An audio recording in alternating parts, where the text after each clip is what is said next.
Bienvenue dans le podcast Kilo Émotionnel, le podcast qui t'aide à décoder les vraies raisons qui te poussent à trop manger. Je suis Johanna Verdi, coach de vie, auteure du guide Mon cahier Kilo Émotionnel, créatrice du programme Déjeuner en paix et moi-même ancienne mangeuse compulsive. Si la nourriture te rend dingue, si tu te jettes sur la bouffe à la moindre contrariété, si tu rêves de perdre du poids mais que tu es incapable de tenir un régime plus de 2 jours ou 2 heures consécutives, tu es au bon endroit. Avec ce podcast, je vais te montrer comment sortir de l'obsession alimentaire et faire la paix avec ton assiette et ta balance pour que tu puisses enfin consacrer ton énergie à ce qui compte vraiment. Hello, sois la bienvenue dans ce nouvel épisode. Bon, tu peux pas y échapper, t'as forcément remarqué qu'il y a toujours quelqu'un pour faire un commentaire sur le physique des autres. Que ce soit sur les célébrités, sur la voisine de palier ou sur toi, tu ne peux pas y échapper. Et aujourd'hui, je veux qu'on se parle de ça, du body shaming, qu'on aille explorer exactement ensemble en quoi ça consiste, pourquoi est-ce que ça concerne juste les femmes, on va dire très majoritairement les femmes, pourquoi ça nous affecte autant à titre personnel. Et surtout, je te partagerai mes conseils pour t'aider à réagir et à savoir quoi faire face à tous ces commentaires non sollicités et pas toujours très sympathiques. Alors pour commencer, c'est vrai qu'il y a toujours quelqu'un pour faire des commentaires. Sur les réseaux, tu peux pas y échapper, franchement, c'est d'une rare violence. On a tout assisté à l'épisode sur Ariana Grande qui, oui, est devenue aujourd'hui très mince, voire maigre. Et alors ça fait vraiment les gros titres des journaux. Ça régale les médias et les internautes. On a aussi suivi l'épisode Selena Gomez qui a d'abord trop grossi selon les internautes et ensuite aujourd'hui trop maigri. On a tout le temps le droit à des avant-après pour toutes les stars qui reviennent sur le devant de la scène après parfois 10, 20, 30 années loin des projecteurs. Je pense récemment à l'actrice Jennifer Love Hewitt ou alors à la chanteuse Nelly Furtado qui sont revenues sur la scène après effectivement, 20, 30 ans loin des projecteurs. T'as vu passer peut-être aussi l'épisode Margot Robbie, la femme quand même qui a incarné Barbie au cinéma, qui est considérée comme l'une des femmes les plus belles, les plus sexy de la planète, et qui se fait body shamer et carrément traiter de baleine quand elle est enceinte, c'est juste fou. Et puis, moi j'adore aussi Pierce Brosnan et sa femme, Killy Shae Smith, ça fait 30 ans qu'ils sont ensemble, c'est vraiment un couple solide, mais son corps à elle fait systématiquement l'objet de commentaires, et de commentaires vraiment plus que limite, c'est genre, mais comment il fait pour rester avec une femme pareille? Bah ouais, sa corpulence n'est plus la même qu'il y a 30 ans. Alors Pamela Anderson, elle se fait shamer parce qu'elle a vieilli, qu'elle ne porte pas de maquillage. Et puis moi j'hallucine quand je vois passer des vidéos qui pointeraient du doigt des défauts physiques de filles franchement à la silhouette parfaite. Je pense notamment à Sabrina Carpenter, j'ai vu récemment une vidéo qui disait que elle portait des vêtements larges pour cacher son petit ventre rebondi, mais j'hallucine. Ou alors Taylor Swift, à qui on dit souvent est-ce qu'elle est enceinte parce qu'elle aurait du ventre. Bon bah pareil, je sais pas où ils ont été chercher le ventre de Taylor Swift. Et puis en France, on a notre Louane nationale, qui d'ailleurs n'a jamais caché son combat contre les TCA, qui fait souvent la une aussi des articles putaclic.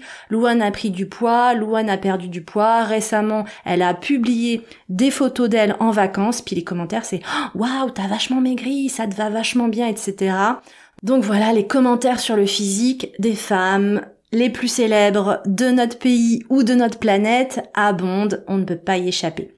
Et j'ai envie de dire, dans la vraie vie, dans ta vraie vie, dans ton quotidien, le body shaming s'exprime de façon plus insidieuse. Ça va être des petites phrases du type « T'as pas un peu grossi ?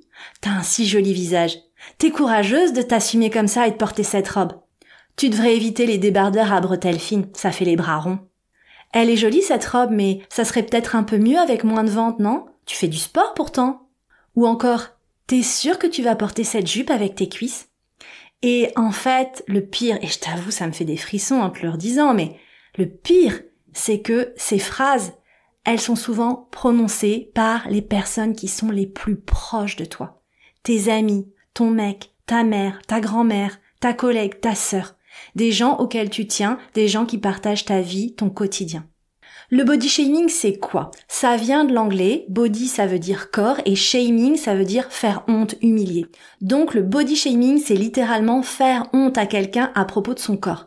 Et ce terme est apparu dans les années 2000 dans les médias anglo-saxons, tu sais, surtout par rapport aux tabloïds qui créaient des articles et des couvertures hyper racoleuses sur le corps des célébrités, du genre regarde celles qui ont le plus grossi, celles qui portent le mieux cette robe ou celles qui sont le plus moches dans cette robe, etc., en pointant systématiquement du doigt les variations de poids des célébrités. Et avec les réseaux, ce mot a vraiment explosé parce que on est passé d'un concept qui concernait essentiellement la presse people à tout le monde qui commente tout le monde tout le temps. Donc, en résumé, le body shaming, c'est pas un concept nouveau, les remarques sur le corps, ça existe depuis toujours, mais ce terme est devenu populaire quand la culture internet a mis un mot dessus. Et tu l'as sans doute remarqué aussi, le body shaming concerne juste les femmes. Alors on va me retoquer si je dis ça, à me dire oui, non, mais il y a des hommes aussi. Alors, on va temporiser, on va dire essentiellement les femmes. Mais moi j'ai envie de rajouter un chiffre qui sort de mon chapeau. À 99%, ça concerne les femmes. Pourquoi ? Parce que la culture des régimes et de la minceur s'adresse aux femmes, martèle les femmes depuis le plus jeune âge. Je t'en ai parlé dans l'épisode 9 du podcast qui s'appelle « Pourquoi le piège des régimes se referme seulement sur les femmes ». Notre société s'est construite sur la misogynie et le patriarcat. Et aujourd'hui encore, ça se perpétue. Tout ça, finalement, c'est une façon de garder les femmes sous contrôle, de nous rabaisser, de faire de nous des objets, de nous réduire à notre apparence. Et ça va plus loin, même j'ai envie de dire trop loin, avec la mouvance masculiniste et le retour de hype de la femme au foyer. Je sais pas si t'as vu passer le mouvement Tradwife, qui est en fait l'abréviation de l'anglais traditional wife. Donc en français, c'est l'épouse traditionnelle. Et tu vois, ce mouvement, c'est un mouvement qui prône le retour d'un rôle de la femme mariée comme femme au foyer, dédiée à son mariage, sa famille et ses enfants, selon une approche vraiment hyper traditionnelle. Donc, tout ça, toutes ces mouvances viennent instiller encore plus l'idée que la femme est une sorte d'objet qu'on peut contrôler et qui doit se soumettre à des sortes de règles et d'injonctions. Et moi, je voudrais du coup quand même soulever un problème sociétal qui pour moi est majeur, mais on n'en parle pas assez. C'est que aujourd'hui, pour moi, les femmes qui sont censées être des rôles modèles contribuent paradoxalement à cultiver l'ambiguïté.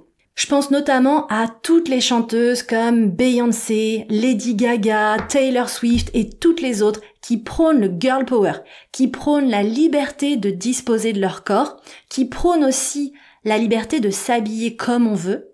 Mais en réalité, toutes ces artistes portent sur scène la même tenue, qui est composée généralement d'un body à paillettes et de bottes.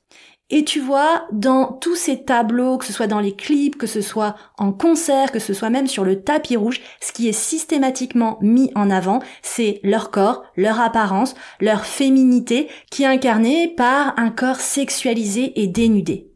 Et moi, en vrai, j'ai jamais vu passer de body shaming contre Ed Sheeran, contre Chris Martin, contre Jon Bon Jovi, qui est genre, le chanteur dont j'étais fan quand j'étais ado, contre Benson Boone, ni même contre Teddy Swims, qui pour le coup est un chanteur vraiment gros. Mais je ne les ai jamais vus non plus performer en slip ou en body sur scène ou sur le tapis rouge. Et moi, je me souviens, ça m'a interpellée, j'ai été voir Ed Sheeran au Stade de France, je crois que c'était en 2018, et le gars, littéralement, il est arrivé en t-shirt, mais genre en t-shirt de chez Decathlon. Il avait un t-shirt manche longue blanc, je m'en souviens très bien, et par-dessus, un t-shirt manche courte bordeaux. Mais le gars, il avait vraiment fait aucun effort pour s'habiller, clairement. Mais bon, voilà, il était pas non plus en mode à se dénuder. Et tu vois, juste pour la blague, le seul homme que j'avais en tête, qui m'est revenu, qui a osé porter le body, même le body string de mémoire, c'est Sacha Baron Cohen pour son personnage Borat. Et en vrai, même là, personne n'est allé le critiquer, ni même commenter son physique. Au contraire, on criait au génie. Donc voilà, tout ça pour dire que il y a quelques décennies, les femmes avaient la taille complètement emprisonnée dans des corsets. On leur faisait porter des corsets, on leur imposait les corsets. Et aujourd'hui, c'est nous-mêmes qui choisissons de nous imposer de la lingerie shapewear pour affiner la taille ou les cuisses. Puis là, je voyais même récemment dans la marque Skims de Kim Kardashian, la bande sculptante pour le visage. Donc c'est vraiment le shapewear pour le visage. T'as même pas le droit de te reposer la nuit, tu vois ? Donc, je veux qu'on prenne conscience aussi collectivement de ce paradoxe, parce que tant qu'on ne s'en rend pas compte, finalement, on pense que le problème est juste d'un côté, celui des hommes et des haters, mais je pense qu'aujourd'hui, collectivement, il y a beaucoup de femmes rôle modèles qui ont aussi besoin de réinventer une façon d'exister autrement que par leur corps et par le fait de montrer leur corps dénudé. Et si le body shaming nous affecte autant, c'est parce que ça vient appuyer exactement sur les insécurités créées par cette société malade et rabaissante pour les femmes. Ça nous fait douter de nous, ça a un impact sur notre confiance en nous et en notre valeur. On n'est pas assez bien, on ne sera jamais assez bien, on n'est pas acceptable tel qu'on est, même avec tous les efforts du monde, ce sera jamais assez. Et tu vois, on s'épuise dans une quête d'un idéal qui est inatteignable et qui nous enferme dans une vie étriquée. Et moi, je pense par exemple à une de mes coachées, Delphine, quand elle est arrivée pour travailler avec moi, elle me disait je porte en fait des gilets même par 40 degrés parce que j'ai pas envie qu'on voit mes bras et j'ai pas envie qu'on fasse des commentaires sur mes bras. Donc tu vois, on a l'impression que la seule chose que les autres voient de nous, c'est notre apparence, nos boutons, nos poils ou nos kilos en trop. Et on se convainc que pour être aimé et validé, il faut être éternellement jeune et mince, ce qui est impossible. Donc on est condamné à souffrir. Alors bon, dans tout ça, bien sûr, l'industrie des cosmétiques vient s'infiltrer en nous proposant des solutions miracles qui vont, nous permettre d'être cette nous idéal, cet idéal absolu, cette femme idéalisée. Mais évidemment, à part prendre notre argent, ça nous apporte pas beaucoup plus de confiance en nous. Et tu vois, ce qui est terrible, et c'est important de se rendre compte de ce paradoxe, c'est qu'au final, tous les commentaires sur notre physique, ou tous les conseils qu'on reçoit pour perdre du poids, ils sont complètement contre-productifs. Au lieu de nous aider à prendre soin de nous et à manger moins, en vrai, ça nous fait généralement manger plus parce que ça nous met dans une détresse émotionnelle absolue qu'on ne sait pas gérer pour l'instant autrement qu'en mangeant. Alors, on fait quoi ? Déjà, on se rend compte que notre société est malade et que malheureusement, ça ne va pas changer tout de suite. Et on se rappelle aussi que les personnes qui critiquent le corps des autres sont des personnes qui ne sont pas bien dans leur peau. En vrai, une personne qui est bien dans sa peau et bien dans sa tête, ça lui viendrait pas à l'idée de critiquer les autres, surtout sur la place publique d'Internet. Ces personnes-là, elles ont autre chose à faire. Donc, vraiment, rappelle-toi que ces personnes sont elles-mêmes certainement en insécurité, que leurs commentaires ne sont finalement que le miroir de leur propre peur, et donc de leurs propres insécurités. Donc au final, ça parle d'eux, pas de toi. Et tu vois, souvent, ce genre de commentaires, moi je sais, ça vient des mamans. Donc si ta mère a tendance à te faire des commentaires qui au final sont toxiques et rabaissants sur ton poids, sur ce que tu manges, etc., c'est peut-être qu'elle a simplement une certaine vision de la femme et de la féminité, peut-être qu'elle-même a souffert de moqueries et elle veut te protéger. Mais ça parle de son histoire, pas de toi au final. Et puis, ce qu'on peut faire, c'est aussi ne plus contribuer à cette toxicité généralisée. Simplement, en arrêtant nous-mêmes de critiquer ou de juger le corps des autres. On fait de notre mieux pour arrêter. L'objectif, c'est pas d'être body positive. Dans l'épisode 45, d'ailleurs, je t'explique pourquoi moi-même je ne suis pas body positive. Mais d'être ce qu'on appelle body neutral. C'est-à-dire neutre par rapport au corps des autres. Le corps des autres, c'est le corps des autres. Leurs décisions sur leur corps, c'est leur décision. Ça parle d'eux et chacun n'a qu'à s'occuper de ses affaires. Mais du coup, je voudrais aussi t'aider à être mieux préparé en toute situation, à anticiper les commentaires toxiques et à savoir y répondre, parce que je sais que le défaut de beaucoup d'entre nous, c'est qu'on est souvent pris au dépourvu, nos émotions nous submergent et du coup, on n'arrive rien à répondre. Et ensuite, on va bouffer. Pourquoi ? Alors parce que déjà, les commentaires nous ont fait du mal, mais surtout parce qu'on se rend compte à quel point on a été incapable de réagir. Et tu sais ce que c'est, on rumine, on se refait l'histoire dans la tête, pourquoi j'ai pas répondu ça, pourquoi je l'ai laissé me parler comme ça, etc., etc. Et c'est ça, en fait, qui aggrave encore plus la compulsion. Donc là, on va couper net au truc avec des propositions de script que je vais te partager maintenant. Alors si on te fait des commentaires sur ton assiette du type « tu devrais faire attention », tu peux dire par exemple « c'est délicieux, je me régale »,« je profite de la vie et tu devrais faire pareil »,« c'est mon assiette et je t'invite à t'occuper de la tienne ». Si on te fait des conseils sur ton poids ou sur ce que tu devrais faire pour perdre du poids, tu peux répondre « merci, mais tes conseils ne m'aident pas, sois rassuré, je m'occupe de moi ». Tu peux dire « c'est mon problème et personne ne sait mieux que moi ce qui est bon pour moi ». Je n'ai pas besoin de ton approbation. Ou encore, les remarques non sollicitées ne sont pas les bienvenues. Merci de les garder pour toi. Une façon diplomate de dire « je t'ai pas demandé ton avis ». Tu peux dire aussi « et si chacun s'occupait de sa vie », comme tout à l'heure, si chacun s'occupait de son assiette et si chacun s'occupait de sa vie. Et puis à un moment, tu auras peut-être besoin de mettre des limites et de la fermeté. Tu peux dire des choses du type « ta remarque est maladroite et irrespectueuse et je ne le tolérerai pas. Si tu continues, on arrêtera de se voir. Ou si tu continues, notre relation ne sera plus la même et j'en serai désolée. » Et puis globalement, on a vraiment besoin, par rapport au body shaming ambiant, de prendre du recul et de rire de tout ça. Et d'ailleurs, il y a plusieurs comptes Instagram qui affichent littéralement la tronche des body shamers, ces trolls d'internet qui sont souvent des hommes, pas forcément très intelligents et généralement pas beaux du tout. Et quand tu vois leur tronche, franchement, tu rigoles et ça t'aide à relativiser. Ça te rappelle une chose importante qui est aussi une question à te poser la prochaine fois que tu fais face à un commentaire qui te semble malveillant. La question à te poser, c'est finalement, est-ce que cette remarque, ce conseil ou ce commentaire vient d'une personne que j'admire? Une personne dont j'admire vraiment les valeurs, la personnalité, la façon de vivre et d'être avec les autres. Pour être honnête, les commentaires sur ton physique viennent rarement de personnes que t'admires. Mais si jamais il y avait une exception et si jamais vraiment c'était le cas, il y a une personne vraiment que t'estimes beaucoup qui te fait un commentaire qui te déstabilise, tu vas pouvoir aussi lui poser une question. Qu'est-ce que tu veux dire par là exactement? Parce qu'on va pas se mentir, nous, on a tendance aussi à être parano sur tous ces sujets.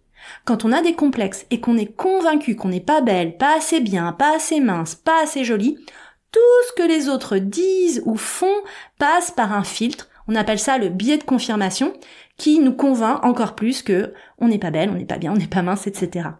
Donc tu vois, même un compliment peut parfois être mal interprété. Typiquement, on te dit ta bonne mine et dans ta tête, ça y est, ça part en vrille. Tu dis ah là là, ça veut dire qu'en fait, quand je me maquille pas, je suis moche. Ou alors cette robe te va bien. Ah mais ça veut dire quoi? Ça veut dire qu'en fait d'habitude je suis mal habillée, j'ai pas des choses qui me mettent en valeur, je suis pas belle d'habitude et blablabla. Donc vraiment prends conscience aussi parfois de ce petit moulin qui se déclenche sans que tu l'aies sollicité non plus, parce que y a un petit peu de ménage à faire parfois. Donc tu vois, cette question du body shaming, elle est vaste, elle est complexe, beaucoup plus complexe qu'on peut imaginer, parce qu'en fait elle repose sur tous les dysfonctionnements et les contradictions internes de notre société. Et effectivement, c'est collectivement qu'on arrivera, j'espère, à faire évoluer les choses dans le bon sens. En tout cas, sache que tu n'es pas seul dans ce monde de fous. Et si tu as envie de te rendre compte que t'es pas seul, je ne peux que t'inciter à rejoindre la communauté MSA, la team MSA comme on l'appelle, et à venir te libérer des injonctions, des peurs et des automatismes. Dans la team MSA, on apprend à manger ce dont on a besoin dans les justes quantités, sans excès, parce que finalement, être bien dans son corps et surtout dans sa tête, c'est ça qui compte vraiment. Donc si tu veux rejoindre la team MSA et profiter du plan d'action complet sur 30 jours pour ne plus manger en excès et être soutenu dans le processus à tout moment, je te mettrai évidemment le lien utile dans la légende de cet épisode.